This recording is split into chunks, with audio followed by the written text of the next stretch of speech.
Ya, teman-teman semua yang saya sayangi, saya El Asamau, saya baru divonis menderita atau positif COVID-19, Corona, yang lebih dikenal. Um, Mungkin tadi banyak sekali teman-teman atau keluarga, kakak adik yang menelpon konfirmasi secara langsung.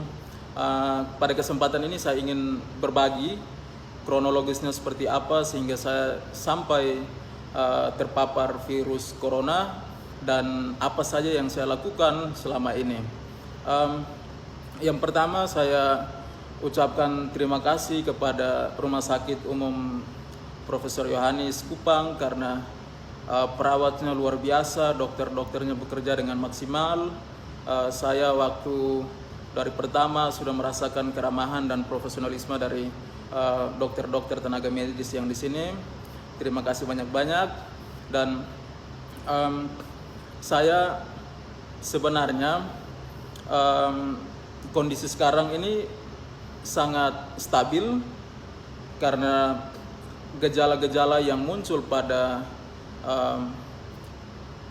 penderita atau suspek itu seperti kita ketahui mereka mungkin merasakan demam dan lain-lain, tetapi saya puji Tuhan dalam kondisi yang prima.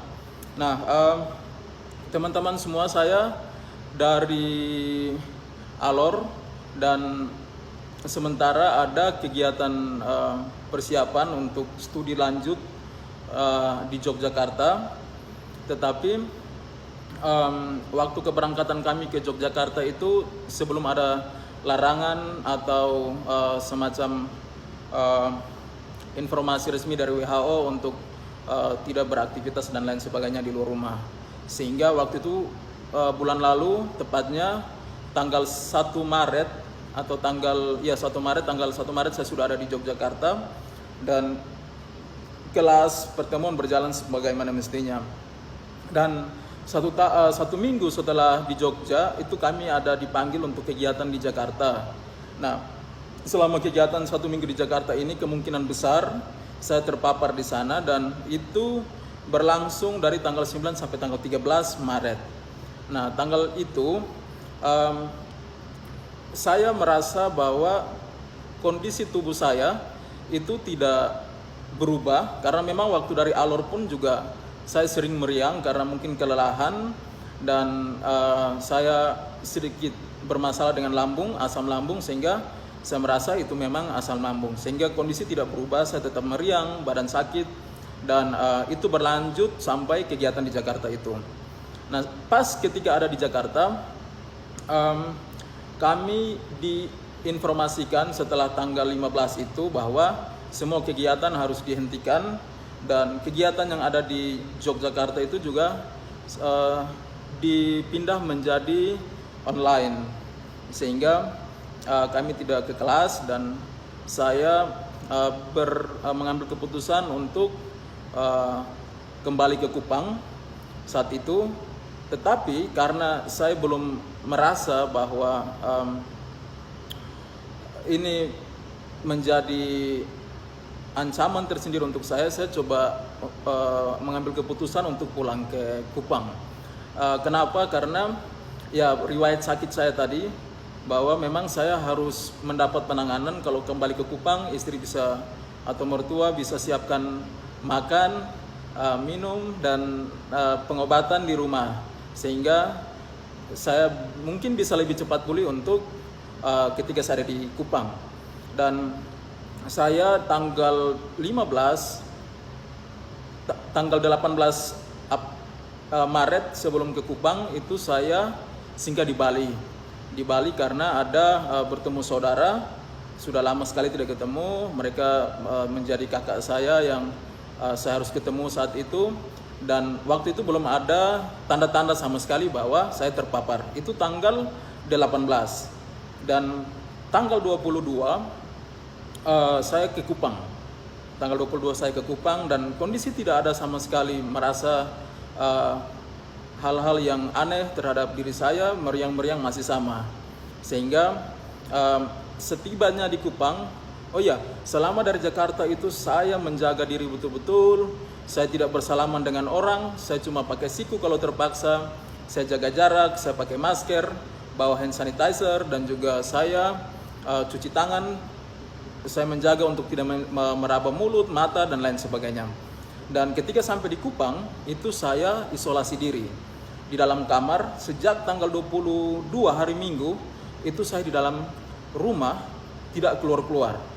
Jadi di rumah tetapi di kamar, saya kamar dipisah, makan minum saya tersendiri, tidak ada yang masuk ke kamar. Lalu saya coba untuk mengerjakan beberapa hal yang saya senangi, mendengar musik, membaca, sempat juga menulis buku dan sampai selesai karena saking lamanya saya di kamar. Dan saya tidak merasakan hal-hal aneh yang terjadi dalam diri saya, sehingga saya coba isolasi diri dulu. Tetapi pada saat sekitar tanggal 26-25 itu saya mendengar bahwa satu teman kami yang di Jakarta kegiatan itu PDP dan dia positif, sehingga itu mendorong saya untuk segera ke rumah sakit dan periksa.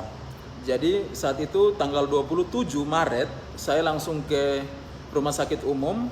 Di sana sudah ada posko Satgas di sana. Saya diambil darah dan juga diambil saya swab dan saya diperbolehkan pulang, dikasih obat. Mereka janjikan dari tanggal 27 itu tanggal 4 hari Sabtu kemarin itu harusnya hasil sudah ada, 1 minggu di telepon. Tetapi selama saya tunggu, saya di dalam masa isolasi itu saya tidak keluar-keluar, tetapi kok lama sekali hasilnya belum keluar. Padahal itu sudah dari tanggal 27 dan tidak keluar-keluar. Saya tunggu sampai tadi tanggal 9, dari tanggal 27 sampai tanggal 9 baru saya dikasih informasi bahwa saya positif. Dan saya rasa ini agak terlambat untuk menyampaikan ke saya karena ini jeda waktu sudah terlalu lama. Sejak dari Jakarta itu sampai di Kupang itu dihitung, atau dari Bali itu bahkan dihitung sudah hampir 20 hari lebih. Saya ada di luar, puji Tuhan saya kondisi stabil. Saya telepon kakak yang saya ketemu di sana, orang-orang yang saya ini semua dalam keadaan stabil, puji Tuhan. Dan kembali lagi saya menunggu ini seperti lama sekali. Jadi 2 hari 3 hari lalu saya kayak mengambil kesimpulan sendiri, saya tidak kenapa-kenapa. Karena hasil tidak keluar-keluar, saya sempat berpikir bahwa hasil saya negatif sehingga tidak ditelepon oleh pihak rumah sakit.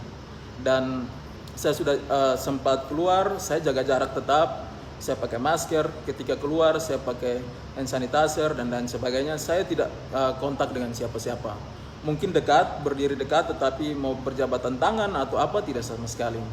Sehingga saya tadi baru ditelepon untuk datang swab untuk yang kedua kali dan dinyatakan positif corona.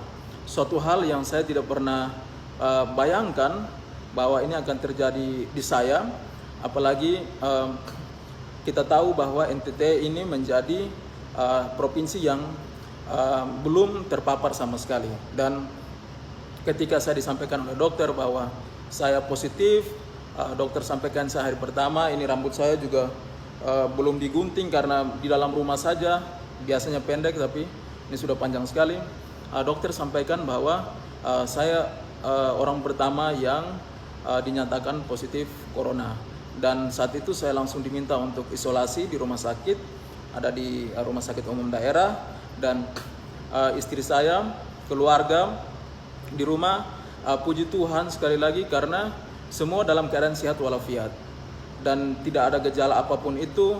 Tetapi mohon doa semuanya baik-baik saja, karena saya sebagai orang yang ada di luar terus kembali ke NTT ini karena suatu keharusan. Saya harus kembali karena posisi saya sakit di sana, dan sakit itu sudah terbawa dari alor sebenarnya. Dan saya coba cek juga di Siloam dan di sana ternyata saya negatif untuk tipes, tetapi gejala itu saya rasakan terus, sehingga ini bukan hal baru untuk saya.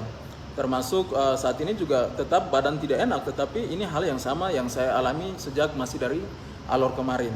Dan kembali lagi kenapa saya harus pulang, saya harus mendapatkan pengobatan, perawatan dari keluarga sehingga makan saya stabil. Karena kalau lambung makan tidak stabil, apalagi di Jogja semua sudah lockdown dan susah untuk mencari makan, apalagi untuk saya yang sendiri mungkin ada kesulitan tersendiri untuk saya. Dan juga saya melihat banyak teman-teman yang kalau mahasiswa misalnya masih mendapatkan tunjangan atau kiriman dari orang tua, mungkin bisa bersabar. Yang dalam kondisi sehat, tolong, karena kita pulang pun juga kita harus tinggal di dalam rumah selama 14 hari paling kurang. Jangan kita mengambil keputusan untuk langsung pulang karena risikonya sangat besar sekali. Dan untuk bersaudara, teman-teman di luar yang memang saya sempat ketemu yang di Bali, ada saudara saya, dia terkena dampak betul-betul. Dia seorang driver untuk Grab dan sepi, dia tidak bisa makan, kos-kosan tidak bisa dibayar. Dia bilang, KKL ini kalau saya di Bali terus, saya bukan mati karena corona tetapi mati karena kelaparan. Jadi saya harus pulang rumah. Saya bilang oke, pulang, tetapi ingat, hati-hati. Karena kita tidak mau seperti apa lagi kita buat. Untuk itu teman-teman yang lain, mungkin pada kesempatan ini saya sampaikan, orang yang mau pulang itu memang ada berbagai banyak alasan. Bukan karena mereka ingin mau pulang secepatnya, karena ada liburan, ambil kesempatan, tidak. Karena ada beberapa faktor personal yang mungkin tidak diketahui oleh semua orang. Sehingga tolong dimaklumi, tetapi saya ingin berpesan supaya mereka itu juga tetap harus hati-hati. Jujur sampaikan ke medis, ketika sampai langsung lapor dengan kesadaran penuh untuk isolasi diri, menjaga keamanan lingkungan tempat tinggal sendiri dengan baik sehingga tidak membahayakan orang lain. Kalau bisa tinggal di luar, tetap bertahan, please bertahan dulu. Dan pada kesempatan ini juga saya ingin menyampaikan bahwa untuk teman-teman yang sempat bersentuhan atau berinteraksi dengan saya tahu bahwa teman-teman pasti kaget semuanya. Saya juga kaget sekali tadi, tetapi saya coba berpikir kenapa sudah hampir 20 hari saya masih dalam keadaan stabil, karena aktivitas selama 20 hari ini saya bawa dengan hal-hal yang positif.